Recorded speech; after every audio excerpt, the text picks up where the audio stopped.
আসসালামু আলাইকুম। আজ যে মাসিক বাজার নিয়ে আসলাম, এই যে মাসিক বাজারের আপনাদের মাঝে সবকিছু দেখাচ্ছি।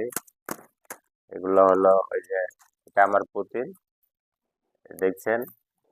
হুম, তা বিস্কিট আনছি, পাউরুটি আনছি, লুডুস আনছি, ডিটল সাবান, ভিম সাবান, তিব্বত সাবান। এটি হলো আপনার থালি মাজনি, এটি হলো হ্যান্ড ওয়াশ। আবার এটি পুতিনের জন্য আনছি হলো ডাইপার।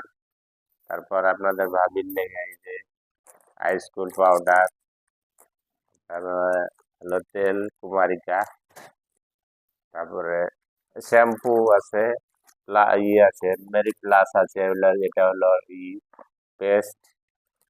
তারপরে চিনি আছে, ডাউল আছে 2 প্রকার, এগুলো হলো হুইল পাউডার। তারপরে হলো আটা, তার সাথে আনছি বাদামও। এগুলা হলো আপনার ভিক্সল। এসব জিনিস আনছি, আপনাদেরকে একটু শেয়ার করলাম। তো ভালো থাকুন, সুস্থ থাকুন। আসসালামু আলাইকুম।